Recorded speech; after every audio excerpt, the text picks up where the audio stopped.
द्विघात बहुपद x square minus 7x plus 12 का शून्य ज्ञात करें एवं शून्याकों तथा गुणांकों के बीच संबंध की क्या करें। इस क्वेश्चन को बनाने के लिए हम लोग क्या करते हैं, सबसे पहले जो द्विघात बहुपद है उसको मान लेते हैं माना कि px equal to x square minus 7x plus 12।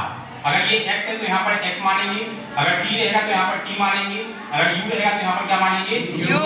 उसके बाद हमको शून्य निकालना है। क्या निकालना है? शून्य एक ऐसा मान होता है, चर का एक ऐसा मान होता है जो संपूर्ण बहुपद को शून्य बनाने की क्या रखता है, क्षमता। तो हमको ऐसा मान फाइंड करना है जो पूरे बहुपद को क्या बना दे, शून्य बना दे। इसके लिए हम पुनः माना कि px इक्वल टू कितना हो गया 0। तो px का वैल्यू कितना है x square minus 7x plus 12 equal to कितना होगा 0। अब इसका हम फैक्टराइजेशन करेंगे। फैक्टराइजेशन करने का रूल क्या है, मिडिल टर्म को इस पद से तोड़ना है कि गुना करके फर्स्ट की लास्ट के बराबर हो जाए और जोड़ या घटा कर ये खुद अपने आप के क्या हो जाए बराबर। तो देखो a गुना 12 कितना लाना है 12 और जोड़ या घटा कितना लाना है 7। तो जितना गुना करके लाना है उसका गुणनफल तोड़ प्राइम फैक्टर।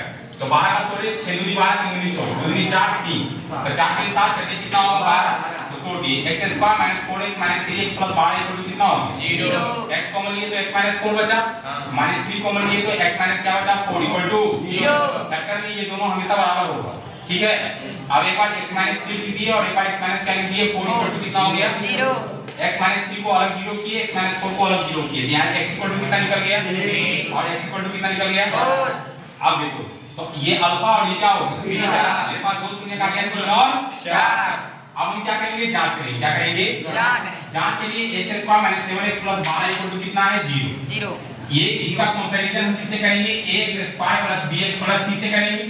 तो बताओ x स्क्वायर गुणांक a के जगह पर कितना है 1, x का गुणांक b तो b के जगह पर कितना है -8 और c के स्थान पर कितना है 12।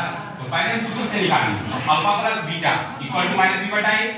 तो माइनस पहले से है, b का वैल्यू -7 a का वैल्यू 1 तो -5 प्लस कितना आ गया 7।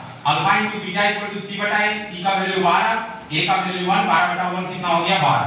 तो सूत्र से अल्फा प्लस बीटा का वैल्यू 7 आया और अल्फा इनटू बीटा का वैल्यू कितना आया 12। अब हम क्या करेंगे, जो शून्य निकाले हैं उससे निकालेंगे।